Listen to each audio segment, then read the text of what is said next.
اللہ رب العزت فرماتے ہیں، سورۃ حشر ہے، قرآن کی 59 نمبر کی صورت ہے۔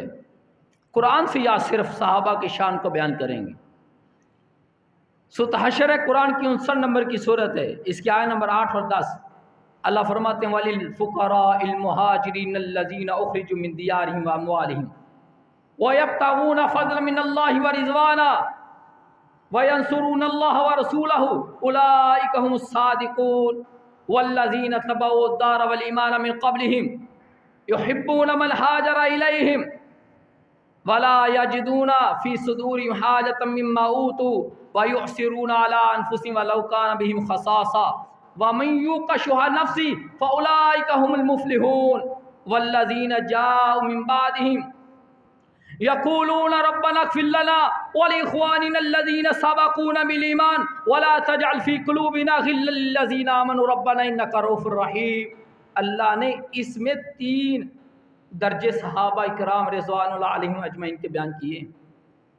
ان آیتوں کی تفسیر میں مفسرین نے کہا ہے جن کے دل میں صحابہ کی محبت نہیں ہے ان کا ایمان میں کوئی حصہ نہیں ہے۔ اللہ اکبر، ان کے ایمان کا کوئی اعتبار نہیں ہے جن کے دل میں صحابہ کے لیے بغض ہے۔ اللہ فرماتے ہیں پہلا گروہ للفقراء المہاجرین الذین اخرجوا، وہ مہاجر ہیں جنہوں نے ہجرت کی۔ اللہ کہتے ہیں مال فہ میں ان کا حصہ ہے جنہوں نے ہجرت کی، یعنی کہ قریش مہاجرین۔ اللہ فرماتے ہیں ہم الصادقون، یہ سچے لوگ ہیں۔ پھر اس کے بعد دوسرے جو مدینے کے انصار لوگ ہیں جو ایمان لے کر کے آئے، اور ایمان لانے کے بعد انہوں نے پھر مہاجرین کو پناہ بھی دی، عزت بھی دی، رسپیکٹ بھی دی۔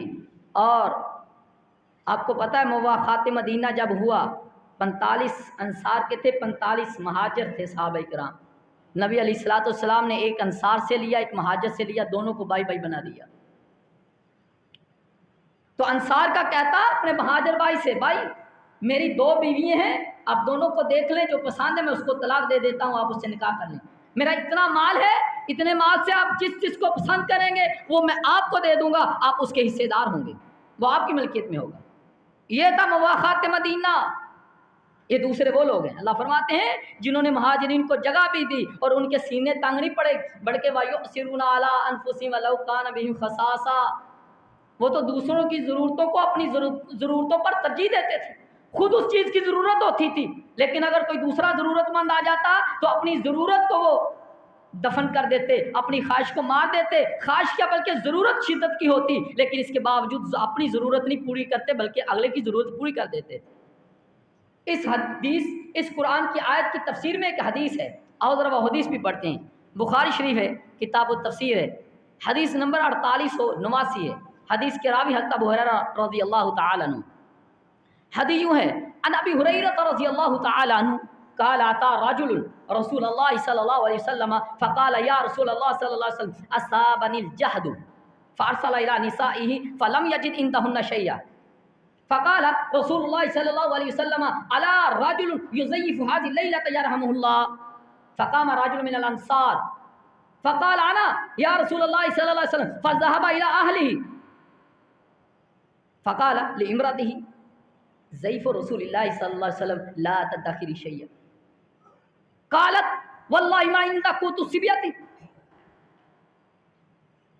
قال فإذا أراد الصبية العشاء فنوميهم وتعالى فأطفئ السراج ونطوي بطوننا الليلة ففعلت ثم غدا الرجل على رسول الله صلى الله عليه وسلم فقال رسول الله صلى الله عليه وسلم لقد عجب الله عز وجل وزاهك من فلان وفلانة فأنزل الله وَيُؤْثِرُونَ عَلَىٰ أَنفُسِهِمْ وَلَوْ كَانَ بِهِمْ خَصَاصَةٌ۔ حضرت ابو ہریرہ رضی اللہ تعالیٰ عنہ فرماتے ہیں، پورے ایک صفحے کی روایت ہے۔ حضرت ابو ہریرہ رضی اللہ تعالیٰ عنہ فرماتے ہیں رسول اللہ صلی اللہ علیہ وسلم مسجد نبوی میں تشریف فرما تھے۔ ایک آدمی آیا، کہتا اللہ کے رسول میں کئی دنوں کا بھوکا ہوں، میں نے کچھ نہیں کھایا۔ سب سے پہلے رسول اللہ صلی اللہ علیہ وسلم نے اپنے گھروں کی طرف، اپنے حجروں کی طرف بھیجا کہ جاؤ پتہ کرو میرے گھر سے کچھ کھانے کے لیے مل جائے۔ ایک ایک آپ کی بیوی کے دروازے کو کھٹکھٹایا گیا، دستک دی گئی، ایک کھجور بھی نہ ملی۔ فلم یجد عندہن شیئا، کچھ بھی نہ ملا. اللہ، آج ہماری رشتہ داری اس سے ہے جس کے پاس پیسہ ہے، دولت ہے، جائیداد ہے، پراپرٹی ہے. یہ کائنات کے سب سے عظیم حضرت محمد صلی اللہ علیہ وسلم، اللہ کے بعد سب سے زیادہ مقام، جن کے پاس گھر میں بھیجا گیا جاؤ کھانے کے لیے کچھ لے کر کے آؤ، اس شخص کے لیے محمد صلی اللہ علیہ وسلم کے گھر سے ایک کھجور بھی نہ ملی. پھر رسول اللہ صلی اللہ علیہ وسلم صحابہ میں کھڑے ہوئے، فرمایا یہ آج مہمان ہے آدمی، آج رات اس کی مہمان نوازی کون کرے گا؟ جو کرے گا میں محمد صلی اللہ علیہ وسلم کہتا ہوں اس پر اللہ کی رحمت کی بارش ہوگی، برسات ہوگی اس پر اللہ کی رحمت کی. بس انصار میں سے ایک آدمی کھڑا ہوا جس کا نام طلحہ تھا. حضرت طلحہ رضی اللہ تعالیٰ عنہ کھڑے ہوئے، کہا اللہ کے رسول اس کو میں اپنے ساتھ لے کر کے جاتا ہوں. نبی علیہ السلام نے فرمایا ٹھیک ہے لے جاؤ. اس نے اس مہمان کو پکڑا اپنے گھر میں لے آیا. اپنی بیوی کو بولتے ہیں آج ہمارے ہاں رسول اللہ صلی اللہ علیہ وسلم کا مہمان آیا ہے، تو لہذا گھر میں جو کچھ بھی ہے سارے کا سارے سامنے پیش کر دو. اب حضرت ابو طلحہ کی بیوی کیا بولتی ہے؟ کہتی ہے کہ بچوں کے کھانے کے سوا اور کچھ بھی نہیں، نہ میرا کھانا ہے نہ آپ کا کھانا ہے، صرف اتنا ہے جو بچوں کو کھلانے کے لیے بس. اب ہماری عورتوں کو کیا حال ہے؟ ابو طلحہ کئی دنوں کے بعد گھر رہے ہیں اور گھر آ کر کے کہہ رہی ہیں کہ مہمان ہے میرے ساتھ اور وہ بھی رسول اللہ صلی اللہ علیہ وسلم کے مہمان ہیں، جو گھر میں ہے سارا اس کے سامنے پیش کرو. آپ ذرا 4 دن باہر رہ کر کے آئیں، پھر آ کے بیوی کے ساتھ اور ساتھ ایک مہمان لے کر کے آئیں، اس کو بولیں چائے بنا کر کے لاؤ. بس پھر کیا ہوگا وہ آپ سب جانتے ہیں. یہ صحابیات اور صحابی جو رسول اللہ صلی اللہ علیہ وسلم کے ٹریننگ یافتہ تھے لوگ،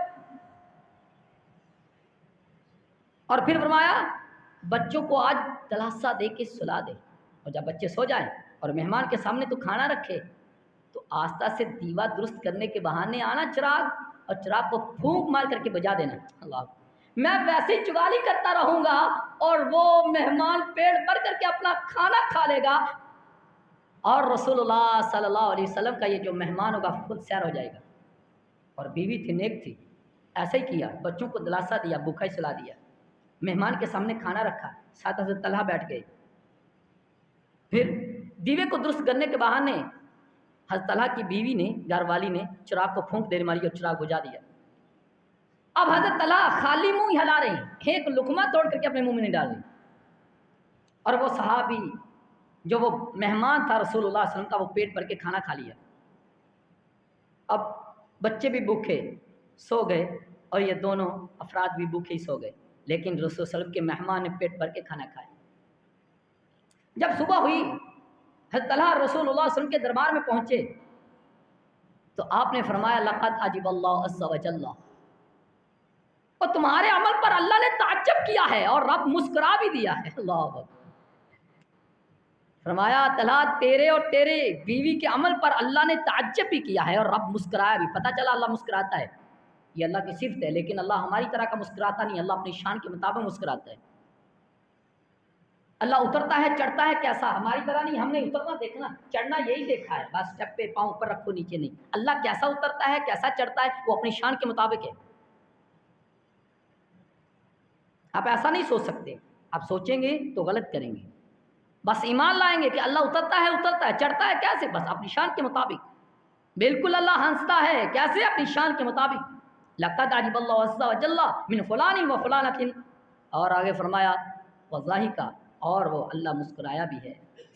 پھر یہ آیت نازل ہوئی اسی صحابی کے پس منظر، اسی واقعے کے پس منظر یہ آیت نازل ہوئی. وَيُؤْثِرُونَ عَلَىٰ أَنفُسِهِمْ وَلَوْ كَانَ بِهِمْ خَصَاصَةٌ، خود کو اتنی ضرورت تھی، بچوں کو ضرورت تھی، بھوکے سلا دیے. خود کو کھانے کی ضرورت تھی، بیوی کو کھانے کی ضرورت تھی، بھوکے سلا دیے. لیکن اپنی ضرورت کے اوپر دوسرے کی ضرورت کو ترجیح دیا. یہ تھے رسول اللہ صلی اللہ علیہ وسلم کے صحابہ. اور آخر میں مفسرین نے لکھا ہے جو بندہ ہاتھ اٹھاتا ہے اور جب بھی دعا کرتا ہے، اگر وہ صحابہ کے لیے دعا نہیں کرتا تو اللہ اس دعا کو قبول نہیں کرتا ہے. ربنا اغفر لنا ولاخواننا الذين سبقونا بالایمان ولا تجعل في قلوبنا غلا للذين امنوا ربنا انك رؤوف رحیم. ربنا اغفر لنا، اللہ ہمیں معاف کر دے، ولاخواننا الذين، اور اللہ ہمارے ان بھائیوں کو جو ہم سے پہلے ایمان لے کر کے آئے، صحابہ کرام، یا ہم سے پہلے جو بھی نیک صالح موحدین گزر گئے ہیں ان کے بارے میں.